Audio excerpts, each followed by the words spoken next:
All right. Wagwan. Yate.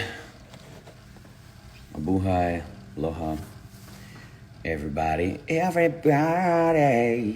Yeah. Welcome back to another episode of Medicine Tribe Television, Real Medicine. And it's, what's up? Hooey. Yeah. Happy Thursday, right? To everybody. Thanks for tuning in. Rock your body, yeah. I don't know why that song comes up in my head, but that's the vibe apparently. Yeah, welcome to the show. Welcome to the show, folks. Welcome to the show. Welcome. Thanks for tuning in. Come on in. Get comfy, have a seat, do what you do. I like it when you do that. Today's guest on Medicine Tribe Television is the great.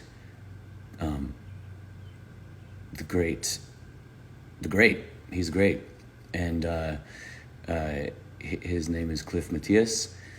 He is a indigenous activist, leader, father, uncle, legend, president of our motorcycle club, First Nations Club, Redrum, and he's going to chat with us today. He has taken a second from being on the road to tune in. What's up, Uncle Chuck? And talk to us about all things of the now. So let's get Tio.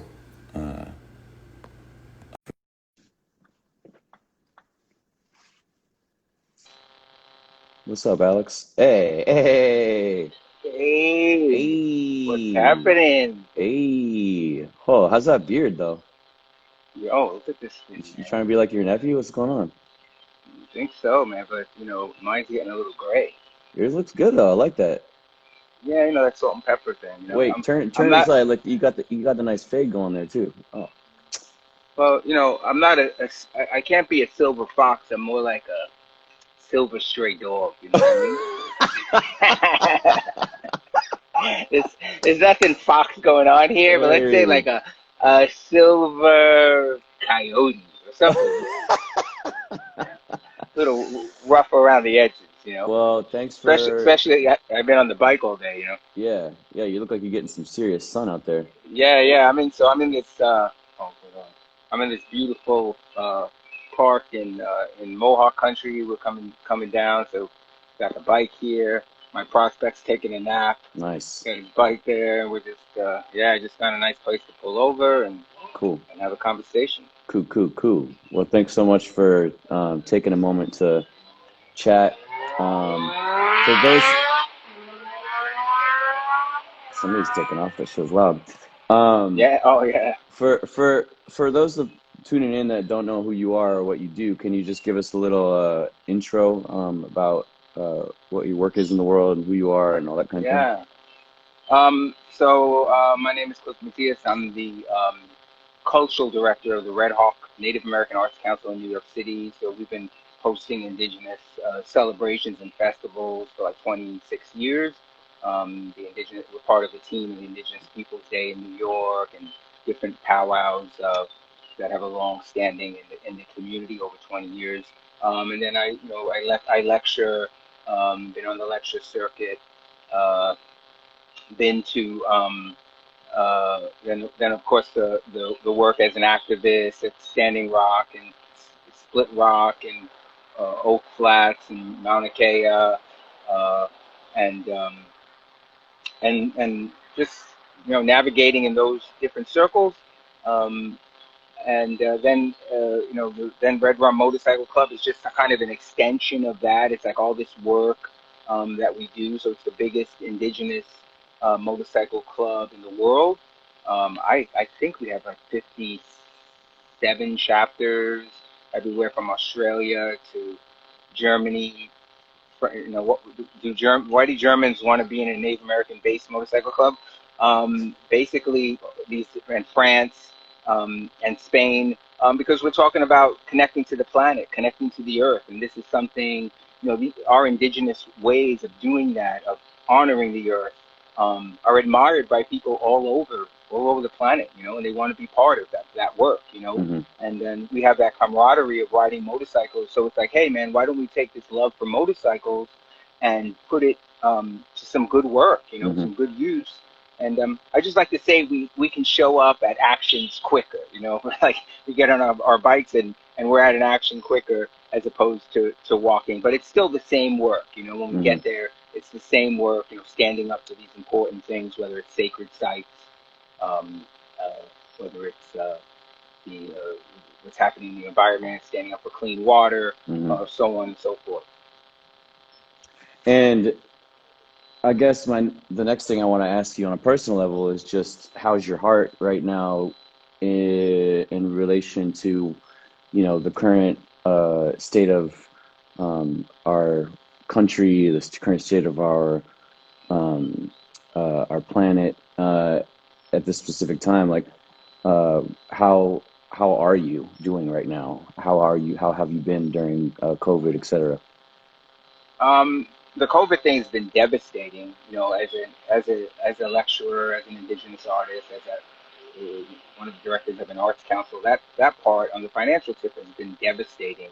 But uh, I, listen, it's all part of this change that's happening in the planet on that aspect.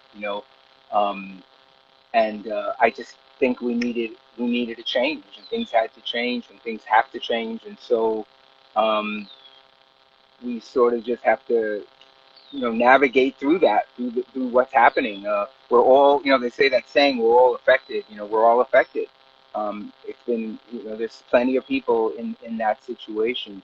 As far as the racial injustices that always happened. I mean, listen, I grew up in the streets of Brooklyn. None of this is new to me. Mm-hmm. I've been racially profiled. I've ridden through white neighborhoods and been, and been called nigger, spick, rocks thrown at me when I was a kid. I've been jumped and walking in the wrong neighborhoods back in the 70s and 80s in New York when it was live, when it was crazy. So all this is not new because I grew up with this. Mm-hmm. There was sort of this little lull that people kind of pretended that it wasn't happening, as long as it wasn't happening in their little oasis, Mm-hmm. where they were. Mm-hmm. But ignoring what was happening in other places, whether it's in the country or other places, even with within your own community. So, yeah, my heart it hurts. Um, it definitely hurts to see this because you know what? We only heard stories before. Now we're seeing video. Mm-hmm. Like we Mm-hmm. always heard the stories, and I had my own personal stories, but and we always heard what happened to this one and what happened to that one. But now Right. we're seeing it, and we're seeing this injustice. So it's hard. It's heart wrenching. It's heart wrenching.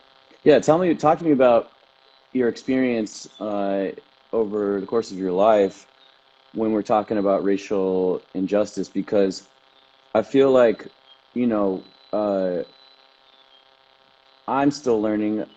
I think we all will continue to learn together, especially as Indigenous peoples, how to support our Black relatives, uh, and and coming from where we come from, uh, you know, the conversation around the first genocide of First Nations peoples upon colonization, often gets overlooked, and yet I feel as though even when I was downtown Portland last week, and you know, we get to, I was proud to hear our Black activist relatives doing land acknowledgments to our tribal folks for the land that we were on, because that kind of like camaraderie, it just shows um, the alliance, that has become more aware in young people, where we do recognize those acknowledgments, and we remember them and we do them when we get to these places, et cetera, of the peoples whose land we now stand on. And I mean, it probably it wasn't like that when you were growing up, right? It wasn't. Uh, talk to me a bit about how you've seen things change, or perhaps how you haven't, within the indigenous community. Yeah. Yeah, I mean, look, my dad tells the story of being on the the upper east west side of Manhattan, like what the real West Side Story. These groups of buildings When we were where warriors. when we were, yeah, it's sort of something that, yeah, and he tells the story about how it was like West Side Story. The Puerto Rican guys couldn't cross like 57th Street. That was the Irish side. That was the Westies, and they couldn't cross 72nd Street. That was all the Italian guys, and it was literally West Side Story. So now we're talking about the late 40s, early 50s, right? I grew up in the 70s and 80s. Nothing had changed, man. Hmm. Like, we still couldn't walk in certain neighborhoods. You still would get jacked up in certain neighborhoods. So think about all those years of no change in Hmm. New York City. Right. New York City, the melting pot, the cultural capital of the world, so on and so forth. So, yeah, to see people, asking for land acknowledgments. For me to call up Chief Dwayne Perry, who's also a member of the club, and he's the chief of the Ramapo Lenape, and to call the chief and say, "Hey, chief, somebody just called and asked for a land acknowledgement, and are you available to come down?" That's a far cry from the 70s, 80s, Right. 90s, and even early 2000s. Nobody was doing that. It was there was not even acknowledgement that this land belonged to anyone than the people who were currently in that hood. You know what I mean? So it's a huge change to see people and young people also calling for this too. Young people are asking that they need someone to come and acknowledge the Hmm. land. In the beginning, it was sort of mind blowing. Now, um, uh, there's some interesting, sort of dynamics that happen with it. It's like, okay, we got acknowledgement for the land. Now let's do whatever we want. Right. So Right. Right. Right. Right. right. So, there's like an other end of the coin. But hey, listen, it's from a positive place. Um, it's good. It's Right. definitely good. And then, I mean, talk to me about growing up in Brooklyn though, because uh, it being so, New York having such a strong Puerto Rican um, community. Um, when we look at what's happening right now, I mean, I remember when we were driving around and you were pointing out buildings and you were like, that used to be owned, by a Puerto Rican family, or like this used to be a zone, this used to be the area, now it's all gentrified and built up or whatever. Um, I mean, I can imagine the things you've seen change in your own on your own city block. Yeah, I mean, I've seen entire neighborhoods. I mean, Williamsburg became like an artist hub, in the late 90s, early 2000s, but before that, Williamsburg was the hood. Now the people from the hood can't even afford to live there. Like I Hmm. grew up in I lived in Sunset Park. I can't even afford to live there anymore, Hmm. So, the gentrification has definitely been, been a sore spot for the people of those communities. Uh-huh. New York has changed a lot. I always tell people, they especially people visiting, they go, where, I don't want to end up in the hood, and I'm like, what hood, man? There is no hood. I mean, maybe up in the Bronx somewhere, you might not want to end up. Like, you may not want to end up there. I'm cool there, but yeah, it's these places, if you think of Red Hook, I remember as a kid, like, the guys from Red Hook, like, we would never go in there. Like, if something happened and guys were like, yo, man, those guys from Red Hook, we got to go in there. They jacked up somebody, whatever. And I'd be like, dude, you don't go in Red Hook, man. And now you go in there and it's just gentrified, bro. It's just like there's coffee shops and um, it's just kind of funny,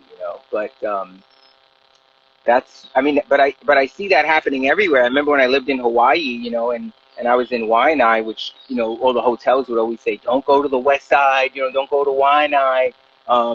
That's the dangerous spot." And when I was living there, and I kept telling people, "Man, you need to buy all your property here, bro," because they were building that tram, And I said, once that tram is built, it's a wrap. They're mm, gonna this place is gonna become gentrified, and that's mm-hmm, exactly what's even happening there, right? And on the west side of Oahu. mm-hmm, So mm-hmm. No, you're it's absolutely right. it's yeah. So it's U.S. wide. Is it worldwide? I don't know, but it's definitely U.S. wide. Right, which is, part of, I just saw AOC's most recent post as she's up for re-election and named, you know, Follows you? She follows you, bro. yeah, yeah, no, She follows you. yeah, no, I slid into her DMs. You know what I'm saying? I said, "What up? Yeah, I hear you. Hey, what's Coffee? up? Want to get some coffee? What's going on? Yo, yo. Yo, yo, yo, you should be using my Yeah. music for the kind things." But nah, she was saying, the housing crisis, uh, is for real for frontline peoples. I don't think a lot of folks really understand that when we're talking about who gets affected most by climate change, who gets affected most by COVID-19, who gets affected most with this uh, uh, ongoing issue of systematic racism that exists within these pockets of our society that and it goes into the housing crisis, and making it unaffordable for folks that people of color to live in these neighborhoods that they built, that they have been there since the beginning. You know what I'm saying? So like, I just don't think people quite understand that, and you know when oh what was I gonna oh yeah, train of thought today. It's a little Yeah, bit yeah, I off. know, I know. It's been the first day of Mercury retrograde's been a trip, bro. Yeah, exactly. It's no joke, and I think it's like I just was reading. It's like it's a big Cancer new moon coming up, and so like, Right, right. but I wanted to move the conversation for a second here Okay. and acknowledge you and kind of tell people a little bit about how we know each other, how we met, and how we became acquainted and swiftly became relatives. Um, and because you mentioned Hawaii, and I know Auntie Pooh was watching and whatnot, so I just wanted to shout her out. Yeah, Um, yeah. because I met Cliff through well, I guess I met you through Auntie Pooh, right? Or she was okay. You tell the story. I'm gonna tell you the story, All right, man. all right, I'm listening. We're putting together Indigenous Peoples Day. I have an intern at Red Hawk. I'm putting it together, and she says, "You know, Oh yeah. this is like 2014." She's like, "You know, I know. What about this guy, man, Nahko Bear?" And I'm like, "What? Nahko what?" She goes, "Nahko Bear." And I'm like, "Are you kidding me? No, there's no one playing by the name of Nahko Bear in Indigenous Peoples Day, okay? No, no, you should check his music out. He's really good." So I'm like, all right. She brings the YouTube over, and I'm like, hmm,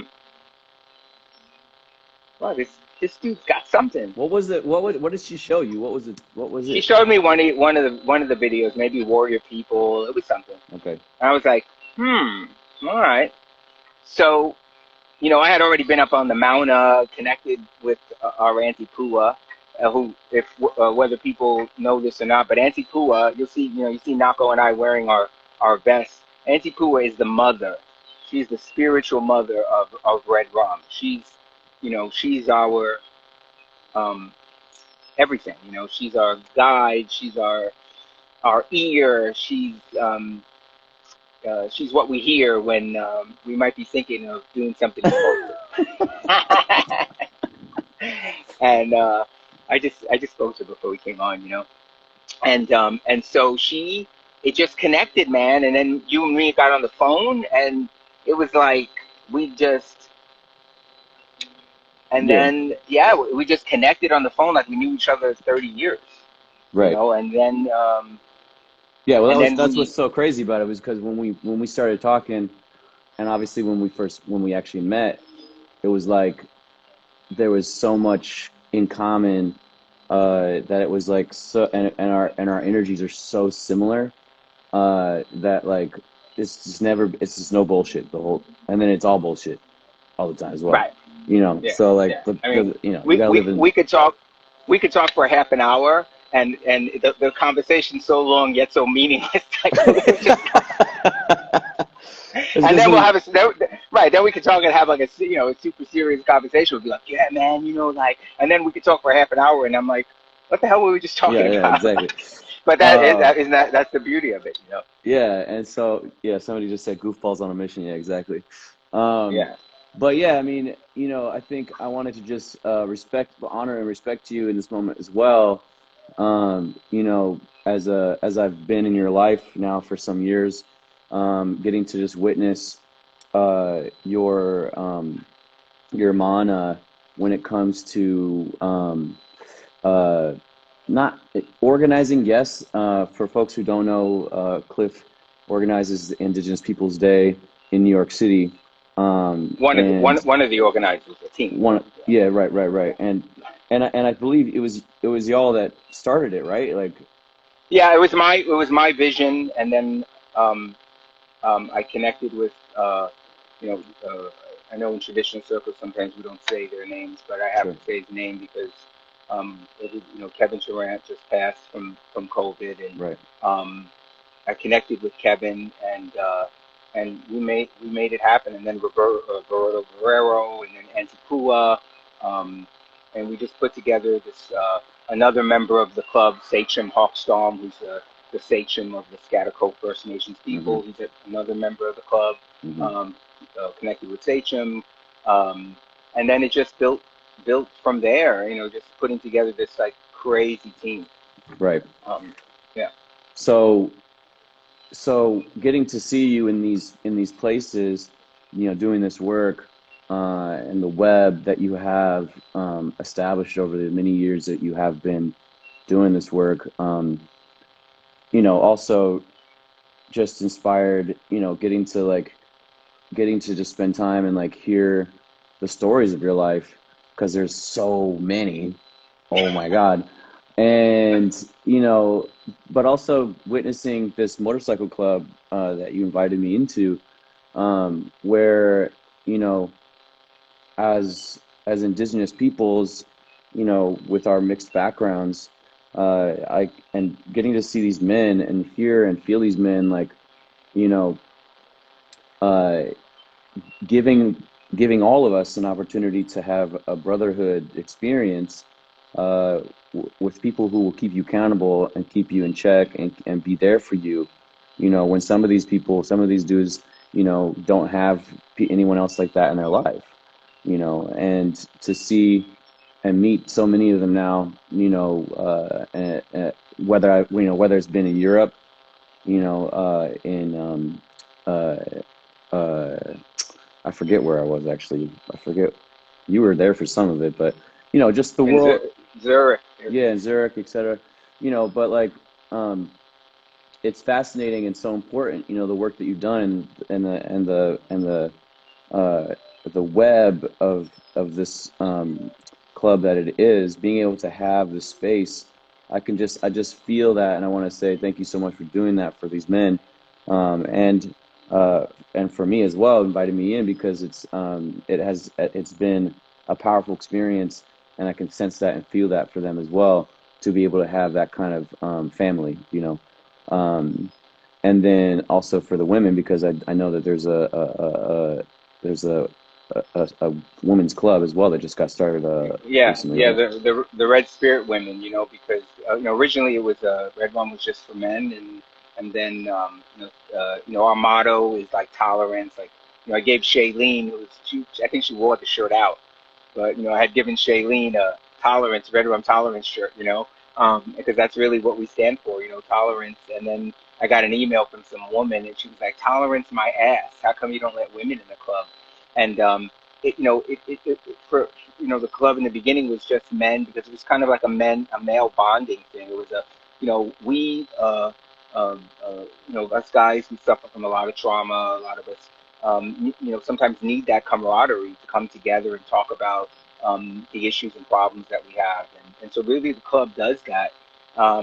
And then of course, but we have to also acknowledge that feminine side of us and that feminine energy, and which is the reason why Auntie Ladonna and Auntie Pua are grandmothers of the club, because they keep us in line, make sure that we're accountable, like we have something higher to account to, and that we have these feminine, powerful women, elders who can do that. So it was only logical that we created the Red Spirit, which was an idea for years. We just didn't know, we just weren't ready to really launch it, but. And these women are doing such great stuff. I mean, listen, in general, the women are leading this thing, man. Like this movement that's happening. I'm just gonna shift a second off the motorcycle thing, but indirectly, because Redrum, we do stand up for the earth. We do stand up for our sacred sites. But when we get to these actions, these our sisters are leading. I mean, let's look at some of the women who are leading. Of course, our elders. Mm-hmm. Whether it's the Run for Salmon and Chief Colleen, Mm-hmm. and or Antiku or Ladonna. What about these young activists, like Nikki Sanchez, or um, uh, there's a whole collective here in New York, which is the Indigenous Kinship Collective. Just a bunch of women here in New York who are like holding it down, making it happen. Everywhere you go, Shanae, our Shinnecock sister Shanae, who's just spent months at Standing Rock, and there's just so these are the women who are we, making us as men be accountable, and stand up, and we have no problem if we went into an action out in Shinnecock, that Sinead was part of the team of leading it, and and we stood behind her, and supported that. So yeah, I'm just super impressed by the women. There's another activist, Mimi Gaffer. I always mispronounce her name. Sorry. She has a site, good medicine woman, on Instagram. Another hardworking woman's activist. Um, Man, I'm just there's so many that S.A. Lawrence. Man, it's just a whole team of women. My sister Claudia here in New York has been doing this for, uh, man. I mean, we were standing up in 1994 at the first 500 year. Um, so it was that long ago. So yeah, man. There's no macho ness going on here.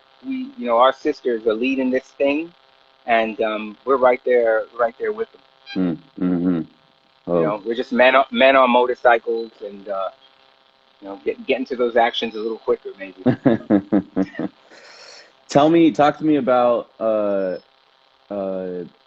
our relatives at White Mountain and our Diné relatives as well, because Yeah. I don't know if most people don't know about this, but the most cases and I think deaths as well. I have to fact check me on this, but in Indian country is suffering the most right now, and doesn't get front page news. Navajo Nation and the Apache are suffering greatly right now and need assistance. And you put up you guys, Redrum sponsored a fund page, which I just put a story up for it, and I'll do it again after this call. But yeah, talk to me about our relatives in the Southwest. So we have Apache members, including you. and we have a chapter on San Carlos. We saw this coming months ago. I kept calling every week, what's going on there, man? Right. There were no cases, no cases, no cases. Then next thing you know, the president of our chapter on San Carlos, him and his whole family got quarantined in the hotel, and it's been rampant. I mean, and he works on the res. He lives, it's not like he's gallivanting. He caught it on the res, and it's just run rampant there. Of course, it's an underserved community. If you've ever been on San Carlos, you've ever been on White Mountain, and we have members on both of those communities. We also have our Navajo members. We've been uh, collecting donations. We just had a big loaded trailer out in our Navajo brothers took that out in Navajo country, and now we're and I actually just came back from Aguasasni, and we just made a big donation in Aguasasni of PPEs, and then had a donation to send to San Carlos from there as well. So and to White Mountain. They're just getting devastated. It's the same story, man. You're talking about indigenous communities, reservations with underserved, poor medical facilities. Definitely cannot handle a full-blown outbreak in those communities, and so people are not working. People are, a lot of the casinos employed a lot of people for minimum wage, and it wasn't like they were. So a lot of people are out of work. A lot of indigenous people, especially in those areas, don't even have Wi-Fi. They can't get. They can't even get their stimulus check.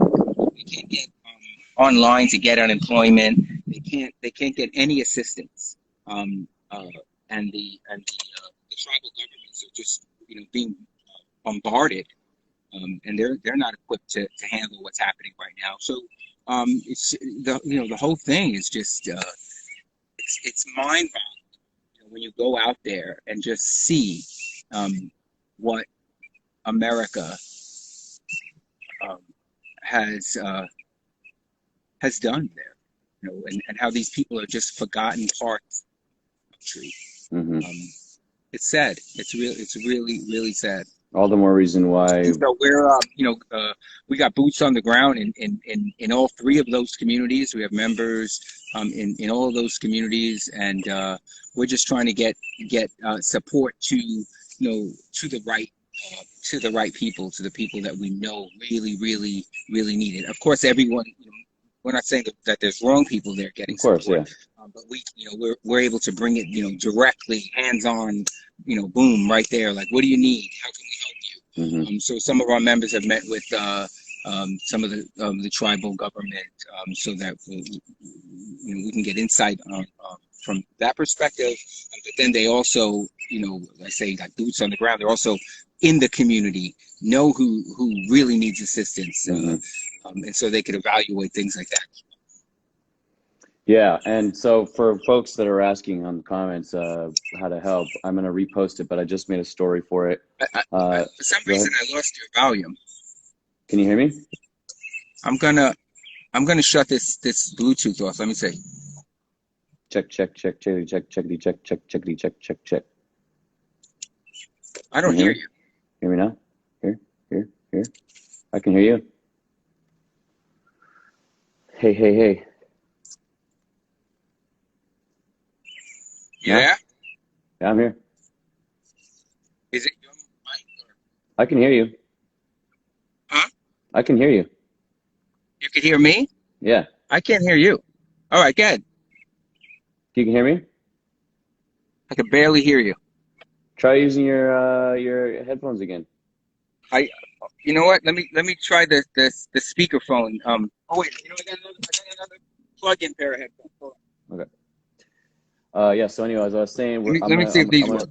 Yeah, go ahead. I'm gonna repost and share this GoFundMe that's currently up for our White Mountain Apache relatives. So if you're looking for ways to help our tribal peoples in crisis, Yeah, I hear you. I don't know, my headset died, but you hear me okay? Yo, Frankie, I can hear you.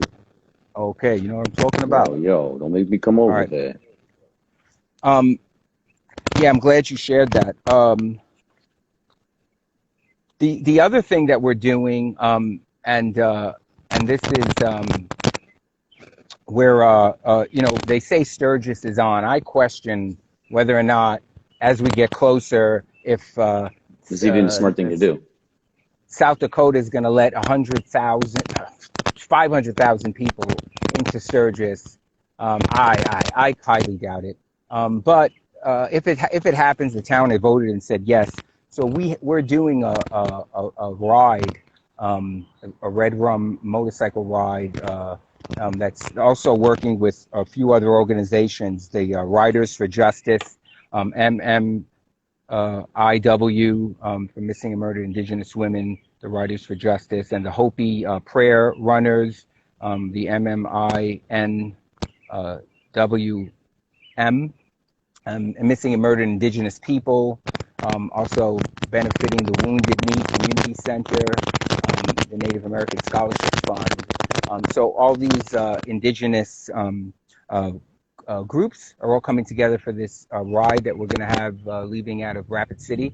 Any of that information, if you're interested in the club and want to know some information about what Redrum is, you can just go on our website, redrummc.com, and we'll have the flyer listed for the ride. It's a 2-day ride. So the ride out of Rapid is August 14th. And then on August 15th, there's the ride, which will the women putting that together, the Riders for Justice. They haven't figured out the exact ending location, but there'll be guest speakers and an honoring various. Yeah, you'll be there, bro. Honoring the various indigenous missing and murdered indigenous women. I personally have and I'm an advocate of missing and murdered indigenous people because my oldest brother disappeared on the streets of Manhattan 30 years ago, and we never found him or never. He just, regardless of him having an alcohol and substance problem, he always called my mother every Mother's Day and every birthday, and so he just disappeared. So this is personal to me and my family as well. Yeah, of course. Yeah. So it's definitely a personal thing. So that's going to happen at Sturgis, and we might, we got this. The club has a lot of pretty well-known Native members. Sam Bearpour, very well-known Native actor.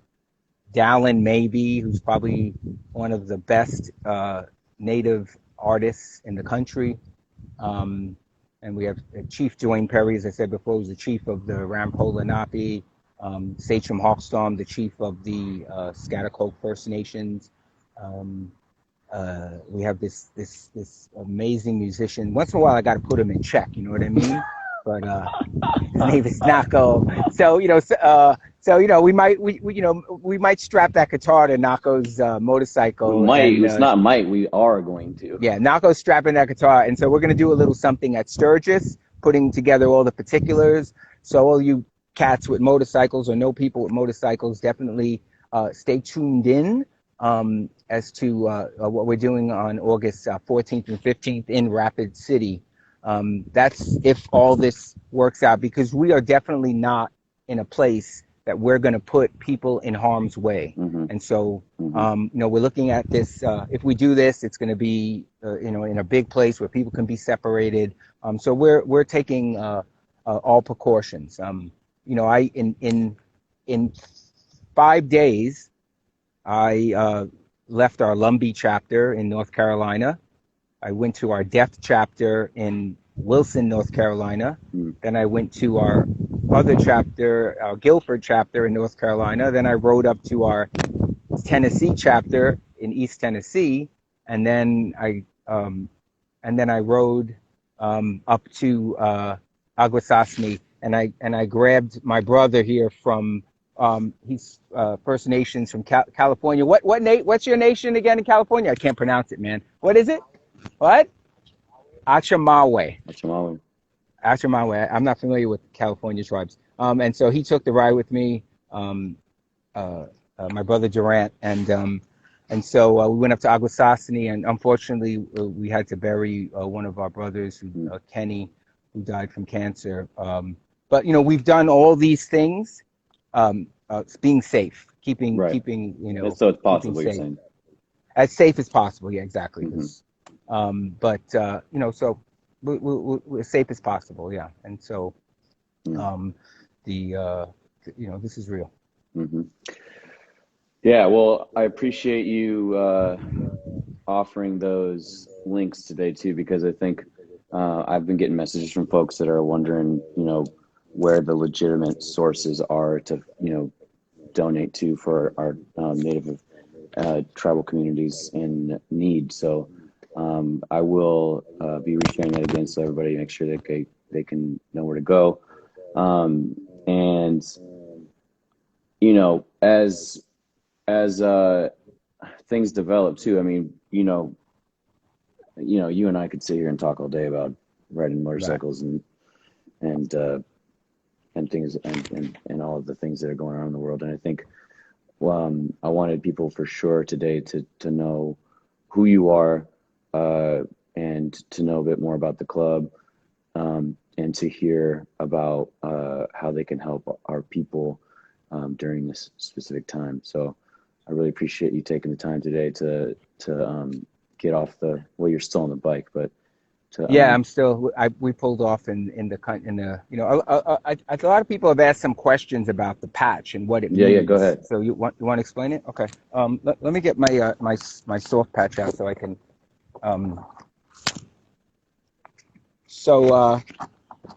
This patch, friends, it was a vision that I had, and if you see it, the circle, of course, is the circle of the earth. Knowing that we live on this planet, and so it's an abstract earth. And you see these bandanas, I mean, they kind of fit today, right. But, we honor the Zapatistas who wore these bandanas to stand up in Mexico to the unjust treatment by the government. There's 7 stars here honoring our 7 generations. There's 4 stars here, the 4 directions, 4 seasons, 4 things that grow, 4 creatures of the earth, those that swim, those that fly, those that walk, those that crawl. So that each of these bandanas has 4 stars to honor that. And then the number 7. There's 3 skulls here to honor the sacred number of 3 and that special number in the universe of 3. And also to remember that you're not alone. Law enforcement, if there's 1 person hanging out in the corner, you're okay. 2 people, but 3 people they consider a gang or a group. And so we put those 3 skulls to remind us all that we are not alone, even when we think we are. We have brothers all over. There's peace signs, little peace signs in here. So remember to always live in peace. Peace first and foremost. And there's the 4 races of man in the colors of the war paint. And that represents that. People ask about the 13 and a half. What does that mean? 13 and a half represents 1 judge and 12 jurors and half a chance, meaning that as we know, as we're seeing today, I mean, minorities have known this forever, right. But these odds are stacked against you, Automatic. And so live a good. What's that? Automatic. These odds are stacked against you. Unless you're a millionaire and you're going to hire some lawyer, these odds are stacked against you. And so when you live a good life and try and avoid this, because that half a chance, there's plenty of brothers who never get that half a chance. So that's the reminder: living a good life, living in honor, living with your spirit and honoring that great spirit. And to clarify for folks too, because I get a lot of questions, and I'm sure you do too, about Redrum, and they always, of course, the first thing that they think of course, is that movie, The The Shining. Yeah. Shining. Right. So just to clarify, it had Yeah. nothing to do with The Shining. No. I like, it was like red, we want to do something red because, it's an indigenous based club. Listen, Mm-hmm. we have plenty of brothers from all over. We have Muslim brothers. We have Jewish brothers. Mm-hmm. We have Italian brothers, Irish brothers, just people who understand the connection. In our bylaws, we The talk about the earth. We indigeneity. It's talk the indigeneity, the right? Yeah. indigeneity, exactly, our connection to the planet, and so red rum to us is the lifeblood of the earth. Mm. Red rum's not a word. People want to, they always say, well, it's murder spelled backwards. Well, God spelled backwards is dog. I Yeah. mean, so Those are some big facts from Uncle Cliff today. so yeah, you know what I mean? Like we're not, since when does the English language spell things backwards? So red rum is the lifeblood of Mother Earth, and it's the blood and the flow that goes from through Mother Earth and into us. It's our connection to that planet, to Pachamama. And so yeah, man, that's what it means. Mm. People see it and they kind of. So it's fun, because they expect this one thing, and then, they read about the club and it's like this complete opposite, Mm-hmm. and it's, honoring the earth, honoring what we do, as indigenous people, this is our time. I feel like even through all this turmoil, it's our time. Mm-hmm. Um, there's so many, good things happening, even with all this, um, uh, I mean, you met Tikama, the Aztec dancer, the midwife, who was just giving births. Right now, so busy, because people don't want to go to hospitals, and non-indigenous people want to connect with the earth. They want to have their children born with an indigenous, midwife, in their own homes. Mm-hmm. So from this pandemic and from all this fear has come a certain connection to the planet. Mm-hmm. And a certain connection to the earth, and a certain connection to indigenous medicine. Like I was reading that plenty of websites and articles have done some stories about sage and the cleansing effects of sage. Mm-hmm. And so now it's like almost impossible to find some sage, Mm-hmm. because people are saging their homes and they're smudging themselves and they're doing stuff that we as indigenous people have done forever. Mm-hmm. So people have long talked about how and in these prophecies how indigenous cultures and traditions are going to come to the forefront, and once again people are going to be looking to that, and that's really what, through all this chaos, through all this, whether it's people asking for land acknowledgements, or it's people asking to be smudged, or it's people, they're connecting to our indigeneity. Mm-hmm. And they and I don't see anything wrong with it, as long as long as they're allowing indigenous people to lead it. You know what I mean? Like, Exactly. Exactly. Yeah. Right. But yeah, this is all just, to me, it's just great, good things that are happening in the circle of all this Mm-hmm. kind of chaos, Mm-hmm. Mm-hmm. But we always have to look, as Auntie Pua would tell us, we have to look at what is positive, and how we can learn and how we can grow from these experiences, Mm-hmm. and what's happening around us. Indeed. Oh. Well, thank you so much for taking the time today to chat. I think as I've been reading some people's comments too, I know a lot of folks are grateful for the information you shared today, and for your heart, for your big heart, big boy. Hey, thank you, nephew. I guess we'll connect, and we'll be on a motorcycle soon somewhere. Yeah, exactly. For people who want to be the first to hear about it, We are not going to tell you what we're planning, but you're going to hear about it soon, and it's going to be really dope, and it's going to be so unique and creative that you're just going to have to be there for it, and that's basically what's going down. And me and Frankie, rap, and um, put the pieces together. You can figure it out. Yeah. For those of you who question, if they're always saying, "What's the Frankie thing? What's the Frankie thing?" I get that all the time. When I first met Nahko, he was enthralled with the Brooklyn accent, and so I Can't would get it. throw it on real thick. I'd be like, "Yo, Frankie, what are you talking about?" Well, slap Like your a real eyebrows Brooklyn. off your face. Yeah, smack your eyebrows off. You can punch in the throat. You know what I mean? So, and so It's a sign of I it. was It's a teaching. term of endearment. Yeah, yeah, it's determined. But now we have a chapter in Australia, and you're Australian. Your mob Australian is on point. So, No, I can't. I could do like a real bogany like Australian oh, accent, is but it? yeah, like I Be- can't do like an Aboriginal accent. Really? It's Because not. I thought you sounded because when I was on a group phone call with our brothers in Australia, and I mean, you were like on. I was listening to them and I was cracking up, because you were pretty on point, and they're all Aboriginal First Nations guys, Hmm, so hmm. it's pretty funny. But yeah, so that's the Frankie thing for those of you who don't get it. Yeah. Also, like Frankie is like pretty much every animal that I mimic and narrate. So Frankie's my squirrel outside that hangs Yeah, out. You know what I'm saying? Like, but all right, Frankie.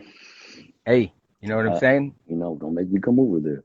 Yeah, don't make me come through there. Everyone, blessings to everyone. Please stay safe, and stay in prayer during this special time that we're going through.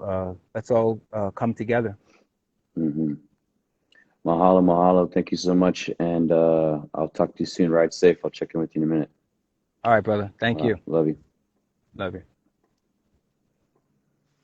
Big mahalos, big bomatums to my Puerto Rican Native American relative and Uncle Cliff Matias for taking a moment off the bike and off the road to check in with us and talk to us about the state of affairs for our Native folks, for our relatives, and also to tell us more about our club, and a bit of what he's been doing. So, once again, this episode can be watched again on IGTV and on YouTube afterwards as well.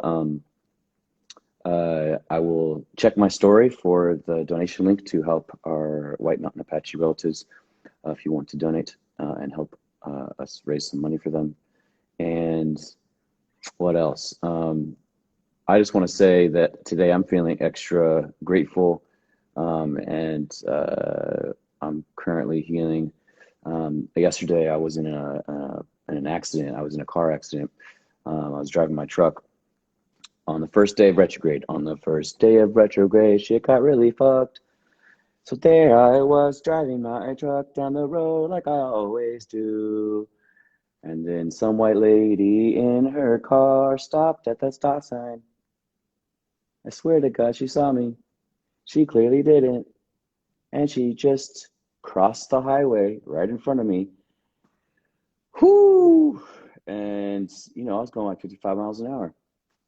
And I slammed on my brakes and I hit her.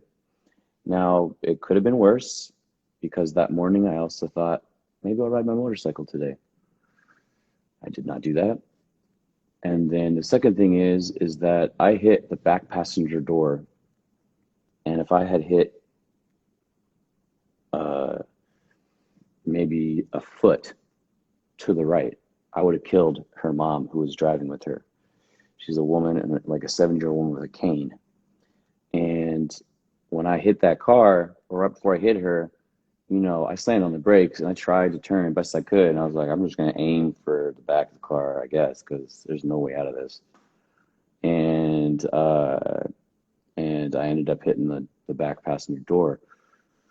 And I'm still shook from it, right? Because like I basically, nearly could have killed somebody yesterday. It didn't happen. It was not my fault, you know.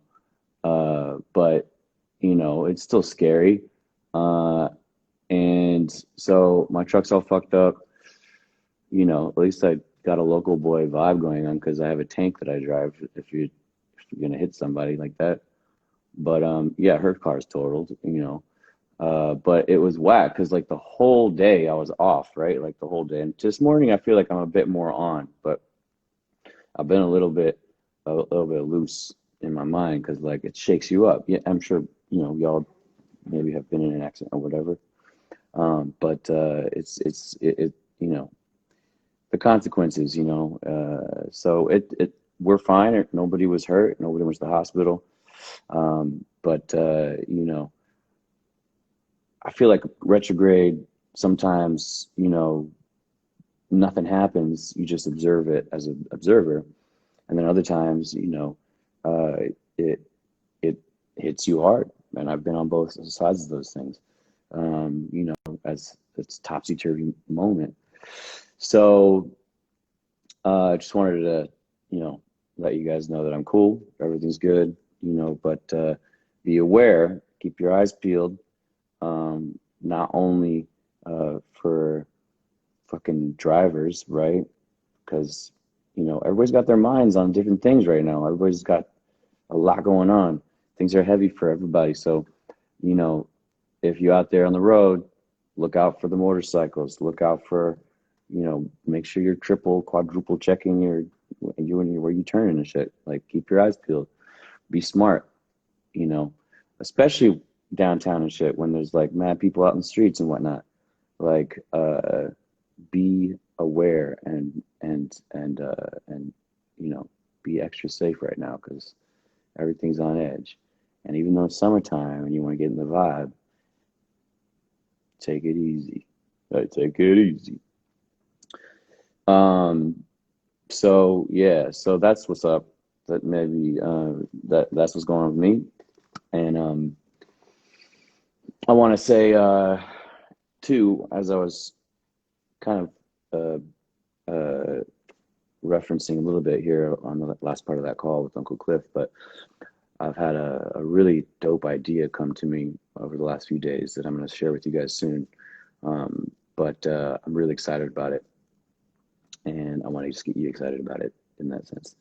So, anyways, it's the summer solstice is this weekend, so I just want to say I hope you all are gonna put some tobacco down, and I'm sure some of y'all will be doing your ceremonies. So welcome to the solstice, and I love you all very much. I will see you for Sunday service, and I'm gonna be on a festival on Friday too. You should tune into that. It's Abracadabra TV, I think on Instagram. It's gonna be pretty tight. It's myself, Blondish, Diplo, and a bunch of other artists. So tune in tomorrow for a live stream of some medicine, calling on the medicine chatter to show up and show love. Check our band Instagram and my stories for more information on tomorrow's live stream with that festival. And I'll see you on Sunday for service. So, Bomatum, love y'all. See you soon.